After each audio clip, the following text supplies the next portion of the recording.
예, 반갑습니다. 고맙습니다. 여러분 안녕하세요. 네, 반갑습니다. 예, 방금 전에 선관위에 가서 이제 후보 등록을 하고 바로 이곳으로 달려왔습니다. 이렇게 많은 관심 가져주셔서 정말 감사드립니다. 일단 출마 선언부터 하고요. 그 다음에 조금 질문을 받는 순서로 진행을 하겠습니다. 존경하는 서울 시민 여러분, 저는 오늘 6월 1일 지방선거 국민의힘 서울시장 후보로 공식 등록을 마쳤습니다.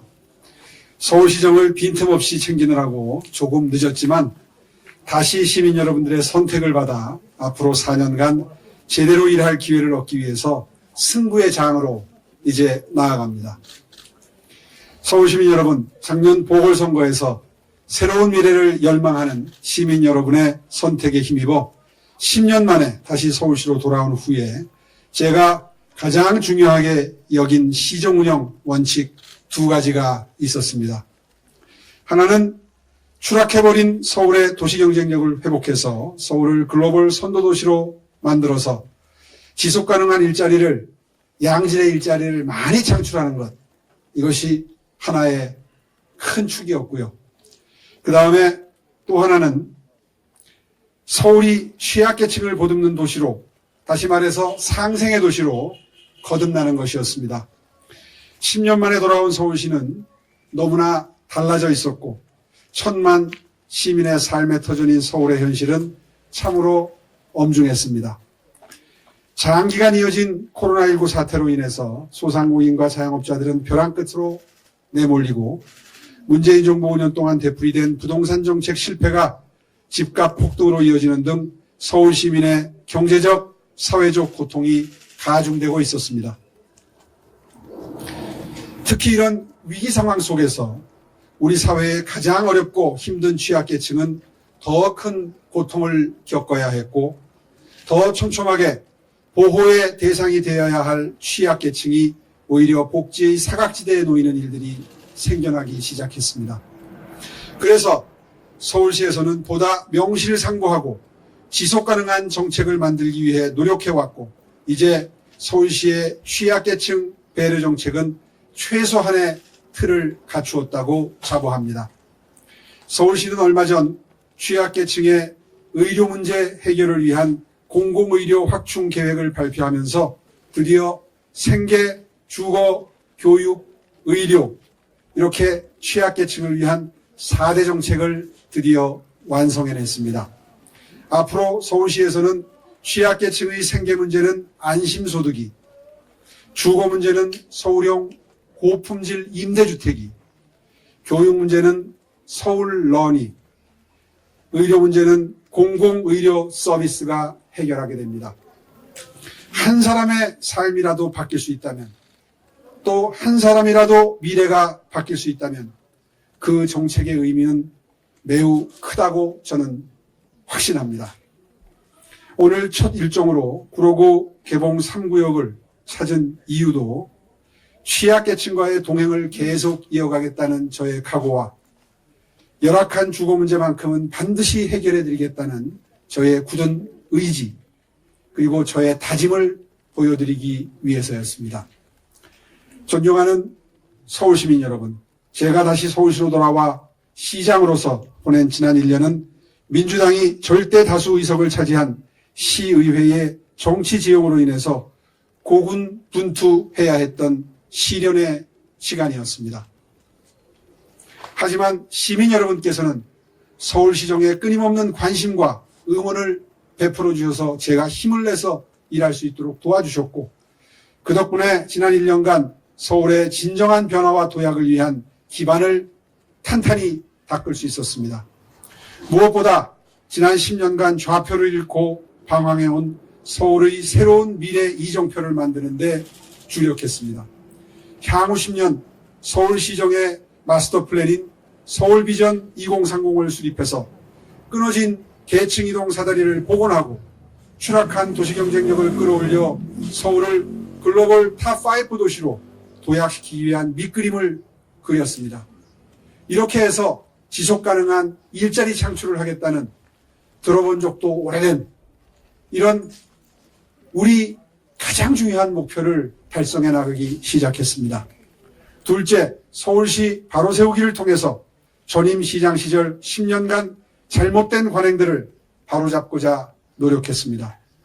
왜곡된 의사결정 구조를 정상화하기 위한 기반을 마련하고 시민단체를 자처하는 관변단체에 흘러들어가던 예산 낭비를 막아내기 시작했습니다. 셋째, 지난 10년간 계속된 지나친 공급 억제 위주의 정책으로 무너진 주택수급 균형에 숨통을 틔우고자 노력했습니다.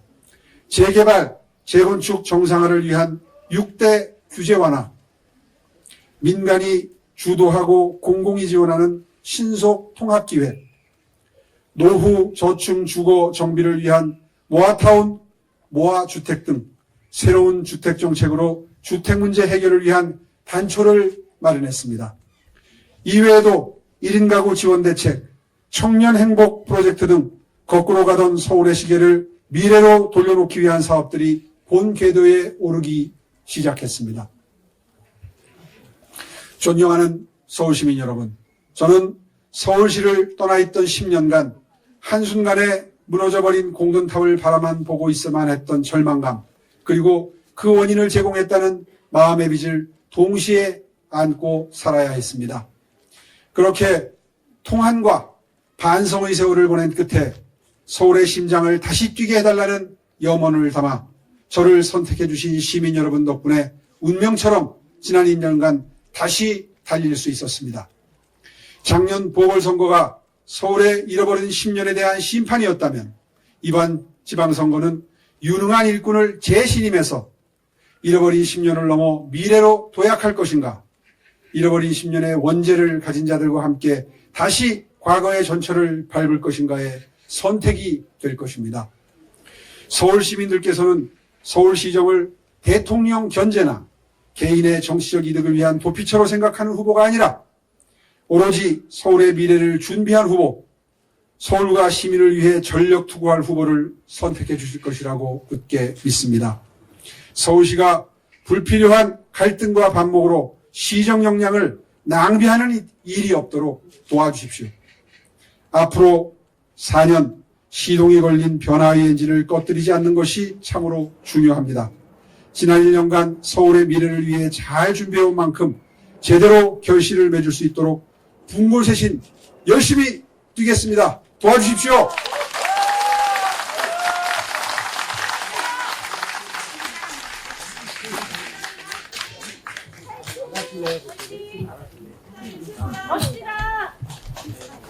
예. 대한 내용에 대해서 질의응답 받고 현장 방문 이어가도록 하겠습니다. 질문 있으신 기자님들께서는 손을 들어서 표시해 주시기 바랍니다. 네, 말씀 주시죠. 상대 송영길 후보에 대한 평가 한 말씀 해주시겠습니까?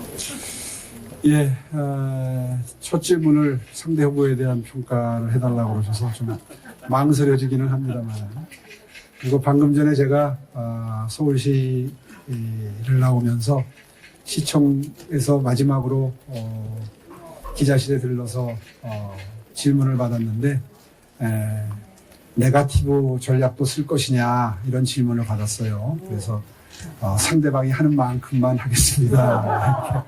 이렇게 답변을 드렸는데, 상대방에 대한 질문을 하시니까 답변을 드리겠습니다. 객관적인 평가라고 하는 것이 있지요. 송영길 후보께서 인천의 시장으로서 4년간 일을 하셨습니다. 근데 그 평가가 그렇게 과히 좋은 편은 아니었습니다. 다 기억하시겠지만 임기 말에 각종 기관, 언론사 평가가 거의 전부 다 하위권이었던 건 분명한 객관적 사실입니다. 또 4년 동안 운영했던 인천시의 청렴도도 늘 하위권이었고, 점차 그 변화 추세가 중요한데요. 계속 청렴도가 밑으로 떨어졌던 그래프를 보실 수가 있습니다. 이것은 매우 객관적인 평가죠. 또 빚이 많이 늘었습니다. 시작할 때 9조 정도 내외였는데 13조까지 늘었고요. 그리고 무엇보다도 재정적으로 어렵다는 이유로 땅을 많이 팔았습니다. 근데 뭐 거기까지는 어려우면 팔 수 있죠. 그런데 본인은 그게 이제 전임시장 때문이다 이렇게 설명을 하시는데 알고 취임하신 거거든요. 알고 출마한 겁니다. 아는 정도가 아니라 그 문제점을 지적하면서 선거운동을 해서, 그러니까 전임시장이 빚을 많이 졌다는 걸 공격하고 비판하면서 선거운동을 펼치셔서 당선이 되셨었습니다. 그러면서 약속하기를 빚을 줄이겠다 이렇게 약속을 하고 취임했던 시정 4년이었거든요. 그런데 지금 와서도 전임시장님 핑계를 대는 건 그건 논리적으로 맞질 않죠. 왜냐하면 전임시장님이 송도 개발하느라고 빚을 많이 지신 겁니다. 이제 송도를 개발하고 나면 그 땅을 팔고 해서 그 자금이 회수가 되죠. 그러니까 당연히 빚을 갚을 수 있었던 겁니다. 사업 구조가 그렇습니다. 그런데 지금 말씀하시는 걸 들어보면 송도에 많은 걸 유치했다는 걸 자랑을 하세요. 무슨 뭐 체드윅 스쿨도 유치했다, 무슨 뭐 대학도 유치했다, 외국 대학 분교 유치했다, 유치한 걸 이야기를 많이 하시는데 그건 전임시장님이 송도라고 하는 개발을 해주셨기 때문에 유치가 가능했던 겁니다. 그렇지 않습니까? 논리적으로. 그런데 전임시장님 덕분에 그렇게 빈 땅이 생기고 빈 건물이 생기고 지어지는 건물 덕분에 유치했다, 이런 사실은 거의 언급을 하지 않고, 전임시장님 빚 때문에 자기는 빚을 많이 졌고, 그리고 그 덕분에 유치할 수 있었던 각종 기관이나 기구들에 대한 언급을 할 때 또 다 자기 공으로만 말씀을 하세요. 이건 정말 옳지 않습니다. 그래서 그 전임시장님이 아주 억울하셔서 계속 요즘에 페이스북에 글을 쓰시고 얼마나 억울하시겠어요. 본인은 일할 수 있는 여건을 만드느라고 빚을 지셨는데 그 빚졌다고 공격받고 선거를 치르고, 그래서 시장이 되셔가지고 그 공간을 활용해서 뭔가 일을 해놓고 일한 거, 그 공간 덕분에 할 수 있었던 일만 강조를 합니다. 그리고 빚은 또 더 늘었어요. 이건 좀 올바른 마음가짐은 아니라고 저는 생각을 합니다. 그래서 인천시가 빚이 많이 늘었다는 점에 대해서 지적을 앞으로 하지 않을 수가 없습니다. 그 점에 대해서는 앞으로 아마 하나하나 밝혀질 겁니다. 본인은 뭐 이런저런 핑계를 지금 다 대서 말씀을 하시는데 본인이 인천시의 경영에서 성공한 시장은 아니었다. 점잖게 얘기해서 그 성적표가 썩 훌륭한 시장님은 아니었다. 이렇게 평가할 수밖에 없고요. 그 점은 앞으로 토론할 기회도 있을 거고 또 여러 기회를 통해서 하나하나 짚어나가겠습니다. 사실 그분이 국회의원은 5선언을 하셨는데 일을 한 기간은 4년밖에 없기 때문에 그 일한 기간을 가지고 비교할 수밖에 없다.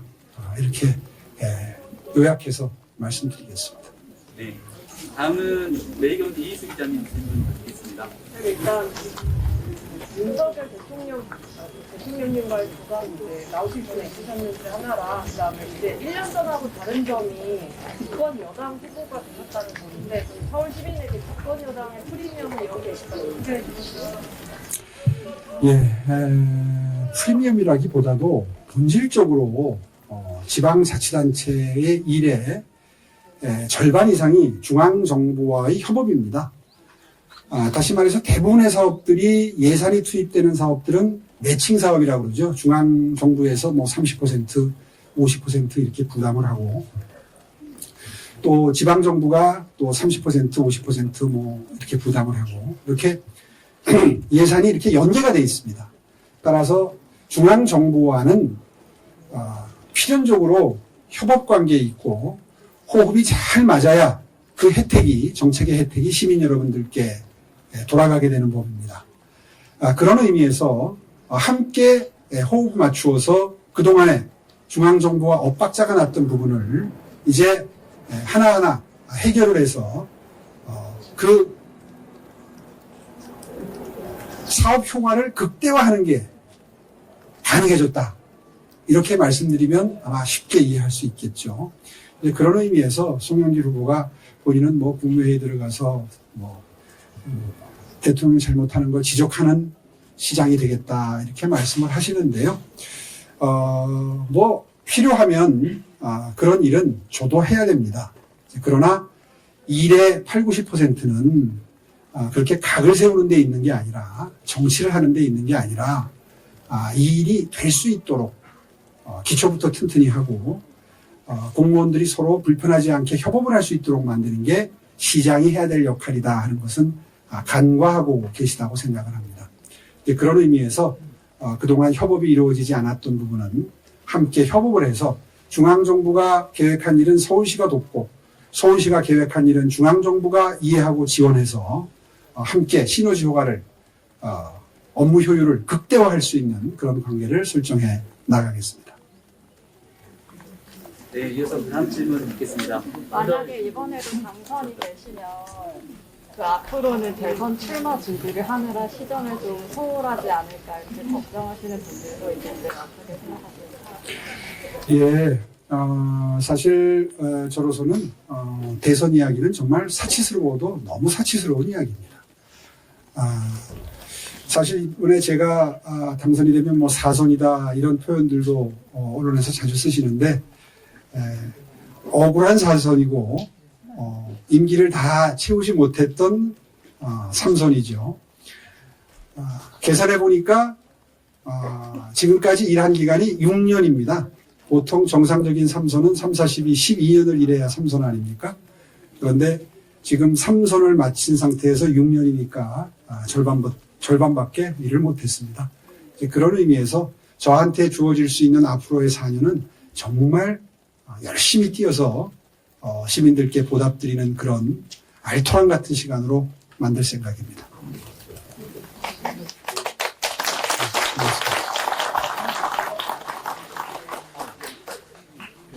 기본축 관련해가지고요.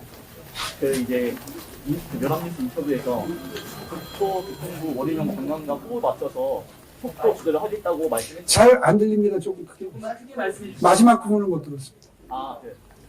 연합뉴스 인터뷰에서 이제 국토교통부 원희룡 관광 예. 호흡 맞춰가지고 이제 재개발 관련해서 속도 조절을 하겠다 했는데 그 재건축과 재개발 관련해서 기본을 어느 정도 할 건지 여쭙고 싶습니다. 네. 기본적으로 서울시의 주택정책, 부동산 정책의 기본적인 큰 틀에서의 정책 기조는 신속과 신중입니다. 지난 10년 동안 서울시의 신규주택 공급 정책은 전무했다고 해도 과언이 아닙니다. 민간에서 자연 증가분을 제외하면 서울시가 주도를 해서 신규주택 공급을 한 것은 거의 없었습니다. 정확히 표현하면 그 전임시장이던 제가 세워놨던 계획조차 전부 백지화됐죠. 그래서 재개발, 재건축 지역이 지구가 전부 다 해제가 됐습니다. 한 400여 군데 가까운 재건축, 재개발 지구가 전부 해제가 됐고요. 신규 재개발 지역 지정은 단 한 건도 없었습니다. 2015년 이후에. 그렇게 해서 수치를 말씀을 드리면 그전에는 연간 5만 가구씩 신규주택 공급되던 것이 10년 동안 2000년부터 2010년까지 지난 10년 동안 2010년부터 20년 사이에는 연간 평균 2만 2천 가구씩 신규주택이 공급이 됐습니다. 반토막 밑으로 떨어진 거죠. 그것이 서울지역 주택 상승을 만든 주요 원인이었고 그것 때문에 전국의 부동산 가격이 상승한 겁니다. 실수하겠습니다.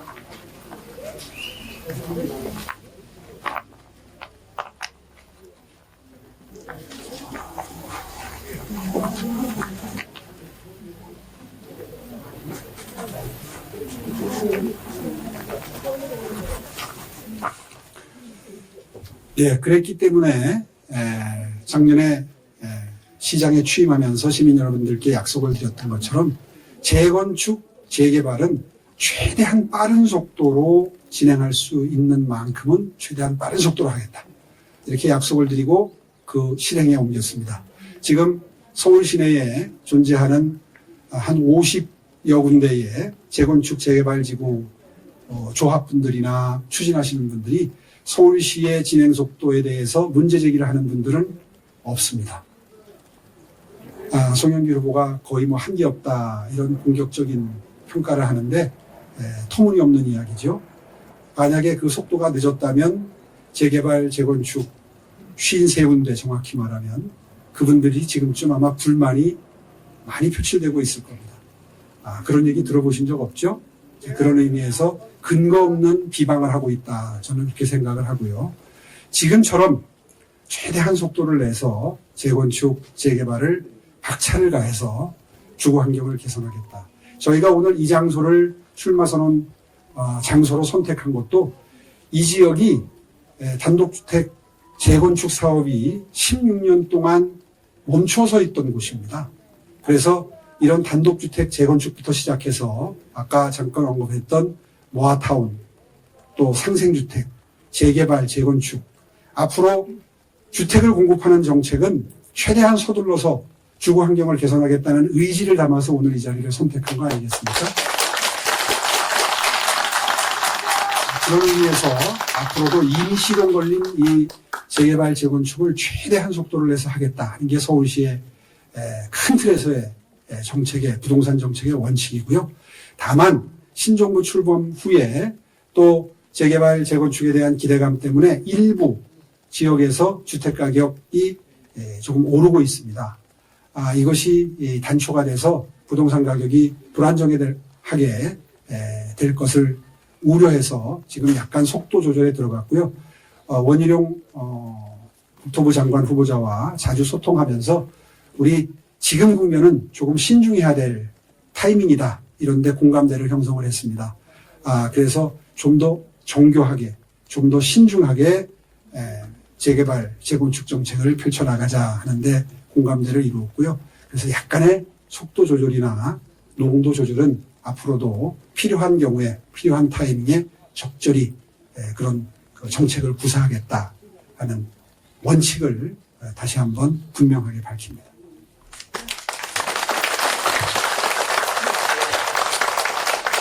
후보에 관한 얘기부터 부동산 정책, 서울시장 출마 등에 대한 여러 질문들이 있으셨는데요. 혹시 이 외에 뭐 질문하고 싶으신 내용이 있으면 한 가지 정도 좀 더 받고 이렇게 진행을 하도록 하겠습니다. 아까 제가 송영길 후보 평가하면서 빈 얘기만 했는데 정작 제일 중요한 걸 빠뜨렸고요. 공약 이행률이 빠졌습니다. 그분 4년 임기 마지막 해에 그 매니페스토 실천본부라고 모든 지자체장, 광역기초지자체장의 공약 이행률을 평가하는 매우 공신력 있는 그 기구가 있죠. 그곳에서 평가한 수치가 공약 착수율이 54%가 조금 안 되고요. 공약 완성률, 이행률은 15%가 조금 안 되시더라고요. 상상이 가십니까? 4년 동안 일을 했는데 공약 이행률이 15%밖에 안 된다. 착수한 것도 절반 정도밖에 안 된다. 이거 우리 서울시민 여러분들이 다 알고 계셔야 됩니다. 그래서 그걸 어떻게 해석을 해야 되느냐 제가 좀 곰곰 생각을 해보니까 처음부터 무리한 공약을 많이 하신 겁니다. 자신 없는 공약을 많이 하시는 스타일인 거예요. 그래서 착수조차 할 수 없었던 거죠. 본인이 공언했던 것처럼 인천시가 예산 사정이 녹록지 않다는 건 본인도 알고 선거운동에 나섰었고 시장직에 도전했던 거 아니겠습니까? 그러면 거기에 맞추어서 공약을 해야 되는 게 맞죠. 그런 의미에서 최근에 이분이 하신 공약 몇 개를 잠깐 언급을 하겠습니다. 누구나 주택이라는 걸 말씀을 하세요. 그거면 서울시민, 무주택 서민에게 다 집을 한 채씩 줄 수 있을 것처럼 이렇게 과대 포장을 하십니다. 그 원리는 집을 분양받으면서 초기에 10%만 내고 계약금으로 내고 10년을 사신 다음에 10년 지난 후에 이제 오를 걸 가정을 하시는 거죠. 그 오르고 난 다음에 원래 살 때의 가격, 오르기 전의 가격에 잔금만 지불하면 집을 한 채씩 마련할 수 있다. 굉장히 환상적으로 들리잖아요. 이게 그분이 이야기하는 누구나 집 프로젝트입니다. 언뜻 들으면 그럴듯하죠. 집을 예를 들어 10억에 샀어요. 근데 1억만 내고 입주를 해요. 그리고 10년 뒤에 그 집이 10억짜리 집이 예를 들어 15억이, 20억이 됐어도 10년 뒤에 잔금을 9억만 낸다는 겁니다. 그렇게 하면 굉장히 그럴듯해 보이죠? 그게 누구나 집의 원리입니다. 어떤 허점이 있는 것 같아요? 딱 듣고 아시겠어요? 요즘에 거의 모든 인터뷰에서 이 말씀을 하시거든요. 어떤 허점이 있을까요? 본인은 인천에서 이걸 성공시켰으니까 서울 와서도 할 수 있다 이렇게 얘기하세요. 정말 무리스럽습니다. 왜냐하면 10억짜리 집을 그 1%인 1억만 내고 들어가 살려면 자기 집이 아니잖아요. 아직은 계약금만 냈잖아요. 그러니까 9억 원어치 그 집에 해당하는 임대료도 내야 되겠죠? 임대료가 인천에 지금 본인이 시작해서 성공했다고 주장하는 미다시티는 영종도 저 북단입니다. 굉장히 외진 곳이죠. 서울 집값보다 많이 싸겠죠. 서울 집값의 한 3분의 1 될까요? 아마 4분의 1 될까요? 그런 곳이니까 임대료가 싸겠죠. 그러니까 그 임대료 내고도 사실 수 있습니다.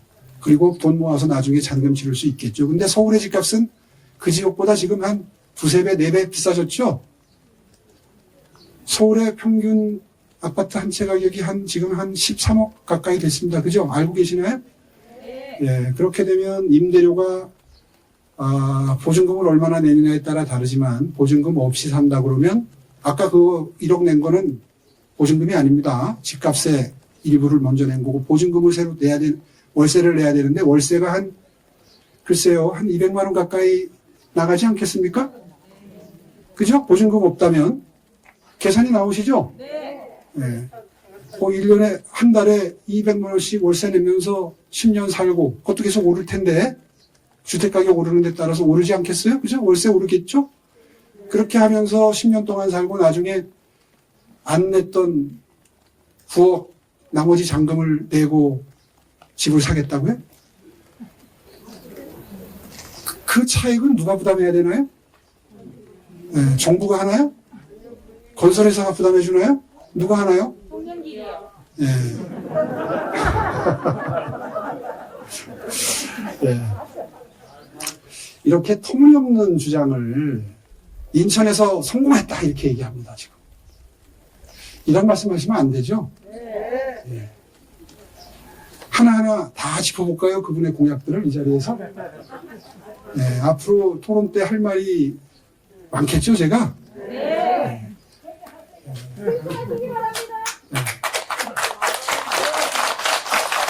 한 가지만 더 할게요. 앞으로 재개발, 재건축 지역에 거주하는 임차인들에게도 분양권을 주시겠다는 얘기를 하십니다. 네. 와, 그러시네요. 네. 그렇게만 되면 좋겠죠? 네. 재개발, 지금은 어떻게 하냐 하면 재개발, 재건축하는 곳에 이제 공공기여를 받습니다. 그러니까 용적률을 많이 드리고 해서 원래 허물어지는 집보다 1.5배 내지 2배의 신규 주택이 공급되게 되면 그 추가 공급되는 것에 한 30-40%는 임대주택으로 받아냅니다.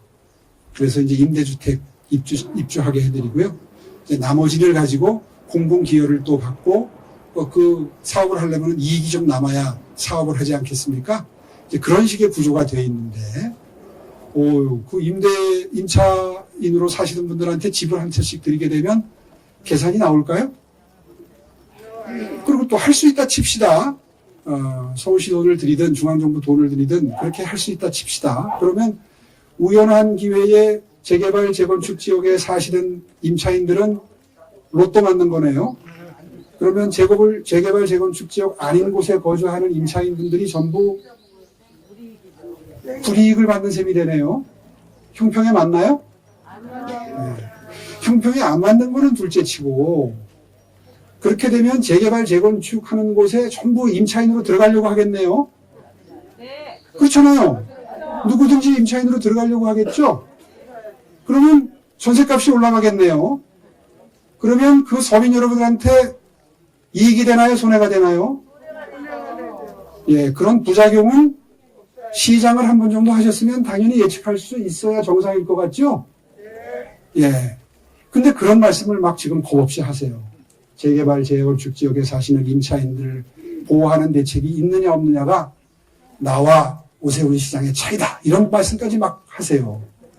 오세훈 시장은 임차인 대책이 없는데 나는 임차인 대책이 있다. 이런 말씀을 지금 막 하세요.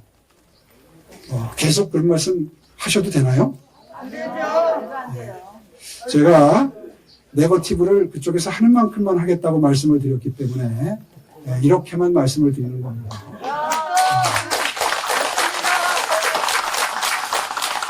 더 이상 그렇게 언뜻 들으면 말이 되는 것 같아 보이지만 1, 2분만 생각해도 실현 불가능한 공약은 신중하셨으면 좋겠어요. 물론 송영길 후보 저 존경합니다. 그분 5선 국회의원 하셨고 인천시장도 하셨고 그리고 그동안에 당내에서 본인 주장에 따르면 문재인 대통령 부동산 정책 틀렸다. 그 뜻은 국민의힘 정책이 맞다. 이런 뜻이죠? 네. 그렇게 말씀을 하셨다고 주장을 하십니다. 또 그렇게 하셨겠죠. 하셨으니까 그렇게 얘기하겠죠. 거짓말이야 하시겠어요. 그런데 중요한 것은 말을 하는 게 아니라 관철시키는 거죠. 온 국민이 이렇게 부동산 때문에 고통받는 나라를 만드는 대통령을 향해서 공개적으로 혹은 만나서 정말 간곡하게 얘기해서 잘못 가고 있는 부동산 정책을 철회시키고 여러분들 고통받지 않도록 했었어야 도리죠. 그런데 다 지나가고 나서 이제 서울시장 출마하고 나서 사실은 내가 문 대통령 주택정책, 부동산 정책이 틀렸다고 생각했었다. 이렇게 얘기하는 건 차라리 그렇게 말씀 안 하시는 게 맞는 거 아닙니까? 그렇죠? 예. 제가 하고 싶은 말이 많은데 오늘은 시작하는 날이니까 이렇게 두 가지만 하겠습니다. 예. 다른 질문 또 있으신가요?